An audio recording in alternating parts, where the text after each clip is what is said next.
పెళ్ళైన మహిళతో వివాహేతర సంబంధం పెట్టుకుని, అమ్మాయితో రాసలీలలు చేస్తూ వీడియో తీసుకొని, ఆ వీడియోని తనే గ్రూపుల్లో పెట్టుకున్నటువంటి మహానుభావుడు.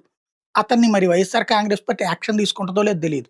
టీడీపీనో, జనసేనకు సంబంధించినటువంటిది ఇప్పుడు కిరణ్ రాయలది రాగానే ఆళ్ళు సస్పెండ్ చేశారు. ఇప్పటికి కిరణ్ రాయల్ పవన్ కళ్యాణ్‌కి అనుకూలంగా మాట్లాడొచ్చు కానీ, యాక్షన్ ఏమి విత్‌డ్రా చేసుకోలేదు. ఇటు తెలుగుదేశం వాళ్ళు కూడా అట్లాగే చేశారు. ఎమ్మెల్యేనే తీసేశారు. సస్పెండ్ చేశారు. అట్లాంటిది ఇప్పుడు వైసీపీ ఆగ్రహించింది లాంటి వార్తలతో సరిపోతుంది.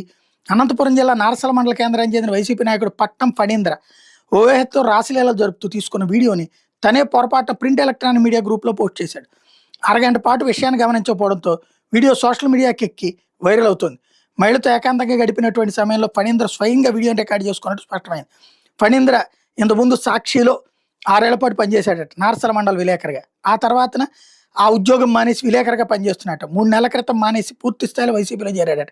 పార్టీ బీసీసీఎల్ సింగనమల నియోజకవర్గ అధ్యక్షుడిగా ఉన్నాడట. వీడియో వైరల్ అయినటువంటి నేపథ్యంలో ఫణీందర్‌ని నియోజకవర్గ ఇన్ఛార్జ్ సాకే శైలజనాథ్, రాష్ట్ర కార్యదర్శి సత్యనారాయణ రెడ్డి పిలిపించుకుని తీవ్ర స్థాయిలో మందలించారట. ఆ వీడియో తనది కాదని మార్ఫింగ్ చేసి దుష్ప్రచారం చేస్తున్నానని చెప్పారట. అయితే దీని మీద కేసు పెట్టలేదు కానీ ఇంతకీ అమ్మాయి ఏంటి? కథ ఏంది? ఇట్లాంటి వాళ్ళ మీద యాక్షన్ తీసుకుంటారా తీసుకోరా అన్నదే $1,000,000 ప్రశ్న.